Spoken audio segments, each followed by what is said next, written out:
Cobra का salute. मैं आपके सामने छठी बार आया हूं एक ऐसा विवादित विषय लेके, ऐसा महत्वपूर्ण विषय लेके जिसने 19 जून शुक्रवार से टीवी चैनल पे आग लगा रखी है। ये विषय के बारे में आपको मैं बताऊं उससे पहले मैं आपको शतरंज चेस के गेम के पर ध्यान ले जाता हूं। चेस एक ऐसा गेम है जो खेलने वाले, प्रतियोगी, प्रतिद्वंदी और देखने वाले दोनों इन्वॉल्व हो जाते हैं। अब उनके चाल चलने से पहले सब विचार करने लग जाते हैं, इसने ऐसा चलना चाहिए, उसने वैसा चलना चाहिए। पूरे लोग इन्वॉल्व हो जाते हैं और वो प्रतिद्वंदी एक वजीर को चल देता है। अब लोग बोलते हैं कि ये क्या चल दिया इसने वजीर को, ये तो अपना गेम ही गलत स्टार्ट करा, ये ऐसा वैसा सब पूरी पब्लिक देखने वाली विचार करने लग जाती है और देखती है अगले वाले ने वजीर को मारा नहीं, तो सोचती है इसने ये कैसा गड़बड़ कर दिया, ये इसने वैसा चला, उसने मारा ही नहीं। ये आपने दो चाल देखी हैं और लोग पूरा सब उसका निकाल लेते हैं निष्कर्ष के ये ऐसा होने वाला और वैसा होने वाला है। पूरा इन दोनों प्रतिद्वंदी, दोनों खिलाड़ियों का गेम, सही रणनीति देखने के लिए पूरा गेम आपने देखना पड़ेगा, समझना पड़ेगा। मोदी जी ने 19 जून शुक्रवार को शाम को पूरे सभी चीफ मिनिस्टर से बात करके सर्वदलीय मीटिंग बुला के देश को संबोधित किया था और एक बयान दिया था। जो बयान चीन और इंडिया और चीन के जो स्टैंड ऑफ चल रहा है उसके बारे में था। बस उसने ये वजीर चला था, उस दिन एक चाल चली थी। उस दिन से पूरे कांग्रेसी, कम्युनिस्ट पार्टी और कई कर्नल और कई जनरल मोदी जी को गाली बक रहे हैं और कई देश फौज को गाली बक रहे हैं कि ये क्या कर दिया, मोदी जी ने क्या कर दिया। एक ही चाल देखी है मोदी जी की अभी वजीर की। मोदी जी एक वेदा, उपनिषद, महाभारत, रामायण के स्कॉलर हैं, एक विद्यार्थी हैं। वो हर काम सोच समझ के करते हैं, वो जल्दी में कोई कार्य करते नहीं है, वो बेवकूफ में कोई कार्य करते नहीं है जैसे पहले वाले प्राइम मिनिस्टर और पार्टियां करती थी। वो अपने निजी फायदे के लिए करते नहीं है, वो देश के आज के, कल के और भविष्य के फायदे के लिए काम करते हैं। और जब मोदी जी ऐसे लीडर हैं, उनकी फौज भी उतनी ही तगड़ी है, वो कोई डगमगाती नहीं है, वो दृढ़, उसका लक्ष्य निश्चित है और उसी लक्ष्य पे काम करती है जो उसको देश के लिए फायदे का है। मोदी जी ने उसने वजीर की चाल चल दी है। मोदी जी ने यह चाल क्यों चली है, इसको समझने के लिए आपने चार चीजों को आपको मेरे को बताना पड़ेगा, फिर आपको समझ में आएगी। उससे पहले मैं ये जो चाइना है ये अभी आया क्यों है, ये कौन सा मौसम है, कौन सा उसका प्लान है जो कि इस मई के महीने में वो आके हिंदुस्तान के गलवान और पेंगोंग सो जगह पे आके बैठ गया है।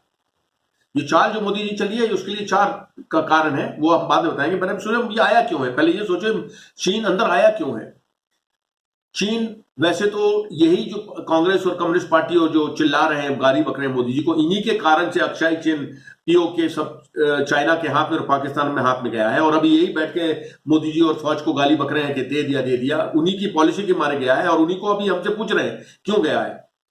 ये गलवान वैली में और पेंगोंग सो लेक में चीन आया है, बड़ी स्ट्रैटेजिक विक्ट्री हासिल करी उसने, मतलब दुनिया को चाह रहा है कि हमने एक बड़े भारी देश को हमने दबा के रखा है। स्ट्रैटेजिक विक्ट्री जरूर होगी मगर टैक्टिकल ब्लंडर कर दिया है चीन ने, टैक्टिकली बहुत बड़ा नुकसान अपने सर पे ले लिया है चीन ने या ले लेगा। चीन आज की तारीख में इसी समय से ताइवान में भी मिलिट्री लगा रखी है, ताइवान के अंदर घुसने की कोशिश कर रहा है, ताइवान के ऊपर पूरी एयरफोर्स लगा रखी है उसने, पूरा ताइवान पे अटैक करने की कोशिश कर रहा है। ताइवान उसको धक्का देके बाहर कर रहा है। ताइवान और चीन का फर्क है जैसे दिल्ली और फरीदाबाद, इतना दूर है, इतने नजदीक है, एक आइलैंड है और उसको चीन उसको नुकसान नहीं पहुंचा पा रहा है। ताइवान को मान्यता दी नहीं है चीन ने, उसको अलग देश मानता नहीं है। ताइवान अपने आप को चीन का हिस्सा मानता नहीं है, ताइवान के ऊपर कर रखा है। चीन की नेवी पूरे चाउ चाइना सी में फिलीपीन, वियतनाम, इंडोनेशिया, इनको सबको तंग कर रही है, जापान को तंग कर रही है। उसने अपनी फौज चारों तरफ फैला रखी है और हर जगह वो दादागिरी कर रहा है। इस समझ के बाहर है क्यों कर रहा है लोगों को। इस दादागिरी को कम करने के लिए अमेरिका ने अपनी 200 शिप फ्लोटेला पूरा उसकी तरफ रवाना कर दिया है चीन को अपनी जगह पर रखने के लिए। चीन अपनी अंदरूनी हालत से भी तंग है, जिया जिनपिंग के खिलाफ कभी भी वहां रिवोल्ट हो सकता है, क्योंकि वो कोरोना वायरस में फेल हो गया है, वो हर जगह फेल होते आ रहा है, उसकी अर्थव्यवस्था बिगड़ी हुई है, और वो इंडिया में इधर आके क्यों बैठा है। इसको समझने के लिए वापस हम ताइवान चलते हैं। ताइवान सेमी कंडक्टर, दुनिया का सबसे ज्यादा सेमी कंडक्टर बनाने वाली एक जगह है। ये टेक्नोलॉजी अमेरिका की है, बनते हैं ताइवान में। ताइवान कुछ दिन पहले तक चाइना को सप्लाई करता था ये, मगर जब से चाइना और अमेरिका का विवाद हुआ है, इकोनॉमिक विवाद हुआ है, चाइना अमेरिका ने मना कर दिया है कि ये आप चाइना को नहीं दोगे। इस सेमीकंडक्टर में रिवर्स टेक्नोलॉजी नहीं हो सकती। आप इसको लेके उसको जैसे चाइना करता है, उससे दूर डाल के अपना बनाता है, वो उसको बनाना मुश्किल हो रहा है। तो चाइना ताइवान की ये सेमीकंडक्टर बनाने वाली जो कंपनियां हैं, इनको बर्बाद करना चाहता है, जिसमें अमेरिका बना ना पाए। पूरी वर्ल्ड की इकोनॉमी, डिजिटल टेक्नोलॉजी, पूरा प्लेटफॉर्म इन्हीं सेमीकंडक्टर के सहारे चलता है। चीन की 5G हवाई टेक्नोलॉजी फेल हो जाएगी अगर उसको ये सेमीकंडक्टर नहीं मिलेंगे। सेमीकंडक्टर बनाने के लिए प्योर वाटर की, रिवर वाटर की बहुत जरूरत है, जो चीन के पास नहीं है। चीन ने इसलिए ब्रह्मपुत्र को डैम बनाया है, उधर से टनल बना रहा है ब्रह्मपुत्र का पानी डाइवर्ट करने के लिए, अपने सेमीकंडक्टर बनाने की क्षमता को बढ़ाने के लिए। गलवान वैली में चीन इसलिए आया है, उसको इंडस रिवर का पानी चाहिए। श्योक और गलवान रिवर इंडस वैली की ट्रिब्यूटरी है, उनसे वो पानी लेना चाहता है। वो जो काराकोरम हाईवे है उसके पीछे वो डैम बना रहा है, पाकिस्तान के उधर भी डैम बना के उनसे भी पानी वो लेना चाहता है। चीन ने स्ट्रेटेजिकली तो बहुत बड़ी कामयाबी हासिल करी है, वो ताइवान को भी तंग कर रहा है, यहां भी तंग कर रहा है, मगर टैक्टिकली वो मिस्टेक कर बैठा है। टैक्टिकली इसलिए मिस्टेक कर बैठा है कि 2-3 महीने में वहां पानी, बारिश और बर्फ गिरने वाली है। वो 16-17 हजार फीट की हाइट पे बैठा है। अभी बस आने वाला विंटर सेट हो जाएगी, वो समर तो खत्म ही हो गया है। उसने सोचा था मई में ऐसा धमकी देगा वो इंडिया को। इंडिया की ताकत इतनी है, मोदी क्या चीज है उसने सोचा नहीं था। वो सोचा था ये हट जाएंगे, हमको कब्जा करने देंगे और मेरा काम हो जाएगा। ताइवान में फेल हो रहा है, यहां उसने सोचा ये शायद उसको गलत फहमी थी कि हिंदुस्तान आर्मी और मोदी नहीं कर पाएंगे मेरा मुकाबला। ये डट के मुकाबला किया उन लोग ने। उसको उन लोग ने धक्का देके उनको, हमारे चाइना के कई सिपाही, उनके कई सोल्जर मारे हैं, मगर चाइना की आदत है वो कभी अपनी कैजुअलिटीज नहीं बताता। ना उसने कोरोना वायरस में अपनी कैजुअलिटी बताई है, लाखों मर गए अमेरिका के, यूरोप के, वो बोलता है मेरे 3,500 ही मरे हैं। उसके फ्लड में लाखों मर गए, रिपोर्ट है कि 68,000 मरे हैं, मगर वो 3,000 बताता है। उसके भूकंप में मर गए, चाइना कैजुअलिटी नहीं बताता है अपनी, कभी नहीं बताता। करेक्ट, चलो हमारे 20 शहीद हुए, हमने उनको बिल्कुल श्रद्धांजलि दिली, पूरी छाती ठोक के उनको श्रद्धांजलि दी, उनका हमने आदर किया। हमको कोई डर नहीं है, क्योंकि हमारी सच्चाई है। चीन छुपा रहा है, छुपाने दो। चीन की पॉलिसी क्या है? चीन के जो शहर हैं और जो डिस्ट्रिक्ट है, वहां के जो पॉलिटिकल लीडर हैं होते, उनको वो कैजुअलिटी अगर बताएंगे तो उनका पॉलिटिकल कैरियर खत्म होता है। इसलिए वो जितना कम बताएंगे, जितना वहां अच्छा व्यवस्था होगी, तो उनका प्रमोशन पार्टी में बढ़ता है। तो वो बताते नहीं है, कितनी भी कोशिश करो, कभी कैजुअलिटी का करेक्ट बताएंगे ही नहीं। वो छुपाते हैं और अपना पॉलिटिकल करियर बनाते हैं। चीन के सेंट्रल पार्टी को कोई मतलब नहीं है, उनके मर गए आदमी जाने दो, मगर वो कैजुअलिटी डिक्लेयर नहीं करेगा। तो इसी प्रकार गलवान में भी वो नहीं करेगा, हम जो भी बोलते रहे ना, हमको चिंता उस बात की। चीन 2-3 महीने बाद चीन उसमें बर्फ में फंस चुका होगा।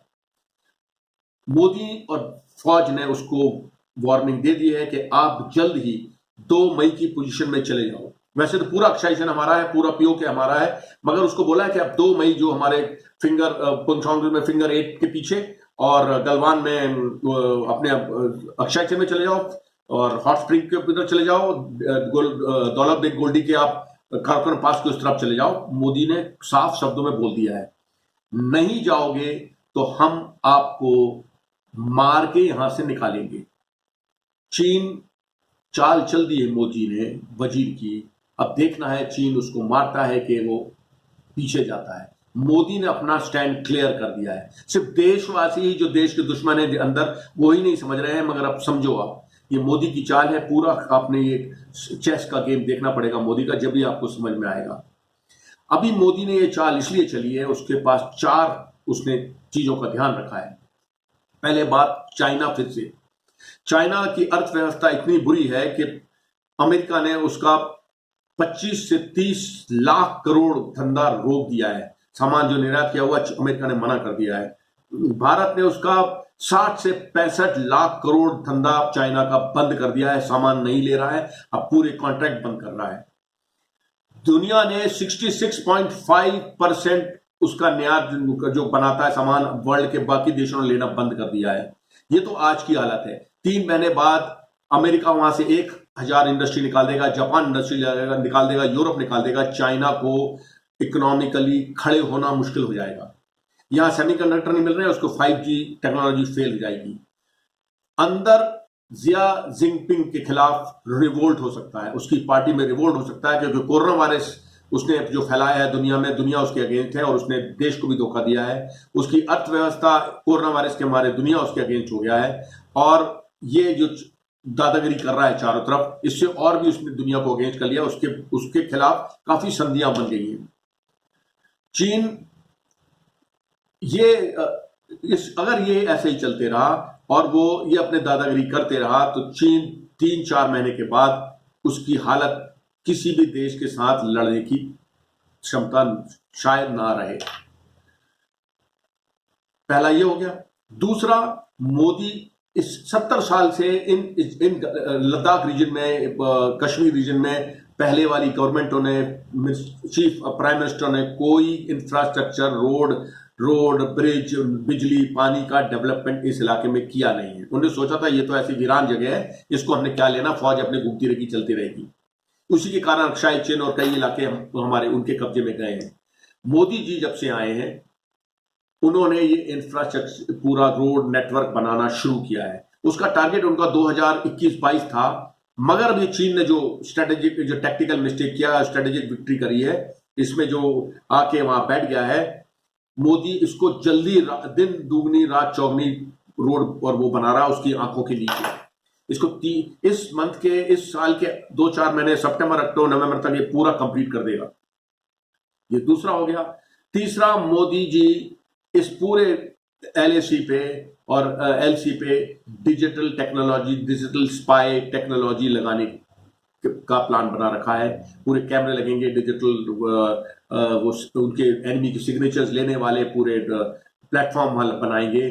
जो भी थोड़ा सा भी इंट्रूजन एयर और लैंड हमारे सेंट्रल, हमारे उसको नेशनल सिक्योरिटी एडवाइजर को पता लगेगा, ऐसे वो पूरा लेआउट करेगा पूरे बॉर्डर पे। तीसरा हो गया। चौथा है, मोदी जी ने $45 बिलियन का हथियार रशिया से ऑर्डर कर रखे हैं, जिसमें मिग 30 मार्क 1 है, मिग 29 है, सुकोई है, कैमोव 200 हेलीकॉप्टर लेना, यूटिलिटी हेलीकॉप्टर जो पहाड़ों में सामान फेंकने काम आएंगे। S-400 एंटी मिसाइल सिस्टम है, पूरा अम्ब्रेला है कि दुश्मन का कोई मिसाइल और कोई अंदर आ नहीं सकता। ऐसे $45 बिलियन के हथियार लेना है, जो कि रशिया ने 2021 के एंड तक सप्लाई करना था। राजनाथ सिंह जी अभी गए हैं रशिया, विक्ट्री परेड में भाग लेने के बहाने। वो ये हथियार जल्दी लाने के लिए, ये 3-4-6 महीने में लाने के लिए वो पूरी तैयारी कर रहे हैं, और हम रशिया उनको सप्लाई देने के लिए तैयार हो गया है। मोदी जी कम से कम 20 फाइटर स्क्वाड्रन चाइना के अगेंस्ट तैयार कर देंगे इस अक्टूबर तक।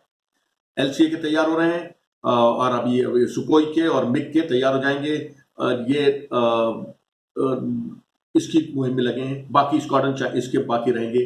टैंक्स आ रहे हैं रशिया से, T-92, T-90, ये टैंक्स आएंगे, पूरी मोबाइल फॉर्मेशन लग जाएगी। इंडिया के पास पहाड़ी इलाका है, एक बार इंडिया ने पार हुआ तो उसके बाद तिब्बतन प्लेन, तो फिर कारपेट बिछा देगा मोदी, अगर चाइना इसी प्रकार लगे रहा इंडिया को तंग करने के लिए। ये 4 चीज जिस दिन मोदी की कंप्लीट हो जाएंगी, होपफुली अक्टूबर नवंबर तक, ये चाल जो चली है वजीर की, जब चाइना को समझ में आएगा कि ये चाल किसी चली थी, और देश को समझ लेना चाहिए ये सोची समझी चाल है चाइना को ढीला करने के लिए, कि चलो अब तो मोदी जी मान गए कि कब्जा चाइना नहीं आया, उसी का इलाका है, उसको ढिलाई करने के लिए जिस दिन बर्फ गिरना शुरू हो जाएगी उसकी फौज वहां फंस जाएगी। उसका जो कम्युनिकेशन है, एडमिनिस्ट्रेशन लाइन और जो उसका सामान लाने ले जाने का बहुत लंबा है। इंडिया का तो बिल्कुल नजदीक है और इंडिया की आदत है, सियाचिन ग्लेशियर में पूरे साल पड़े रहते हैं, हमारी फौज पूरे ऊपर ही रहती है, तो हमको इतना प्रॉब्लम नहीं है जितना चीन को होगा। मोदी जी उसकी सेना को ऐसी बंधी हुई मुर्गी के जैसे मार देंगे। ये जब हो जाएगा नवंबर तक, ट्रंप के इलेक्शन भी खत्म हो जाएंगे, ट्रंप भी तैयार हो जाएगा मोदी को हेल्प करने के लिए। पूरा देश इकट्ठा, पूरे दुनिया के देश चाइना के खिलाफ इकट्ठे हो रहे हैं। चाइना का जो स्ट्रेटेजिक विन जो सोच रहा है वो टैक्टिकल मिस्टेक में बदलने वाला है वेरी सून। देश को समझना चाहिए कि ये जो चाल है ये कोई आज के लिए चाल नहीं है, ये सोची समझी चाल है। देश को ऐसे नेताओं को जो कि मोदी को और फौज को गाली बक रहे हैं टीवी में बैठने के लिए जगह नहीं देना चाहिए। अगर वो आते भी हैं तो उनके साथ विवाद करने के लिए, उनके साथ बहस करने के लिए लोगों ने नहीं जाना चाहिए। उनको आने दो, चिल्लाने दो, कोई उनकी बात सुनेगा नहीं, वो अपने आप खत्म हो जाएंगे। हिंदुस्तानी फौज कोई बिहार रेजिमेंट और इस रेजिमेंट में मत बांटो, ये एक हिंदुस्तानी फौज है। आज से सब इसको भारतीय सेना बोलो, सब एक है, सब एक है, कोई अलग रेजिमेंट नहीं है, सब एक जैसे लड़ रहे हैं। अभी आपने देखा था गलवान में नाम बिहार रेजिमेंट का था, मगर उसमें सरदार भी थे, उसमें साउथ इंडियन भी थे, सब मिलके उन्होंने चाइना के कम से कम 55 लोग घायल करे हैं, मारे हैं, चाइना नहीं बता रहा है। तो ये इस भारतीय सेना, आज से देश इनको भारतीय सेना बोल के संबोधित करो, ये कोई रेजिमेंट वाइज में मत करो। मोदी जी का समझो, मैं कोई पॉलिटिकल पार्टी का नहीं हूं, मगर जो अच्छा काम कर रहे हैं मैं उनका नाम ले रहा हूं। विवाद कर रहे हैं, जो इसको आपको गलत बरगला रहे हैं, गलत इंफॉर्मेशन दे रहे हैं, उनको मत सुनो। आप ठीक नेता के नीचे हो, आर्मी आपकी मजबूत है। कोबरा का सलूट।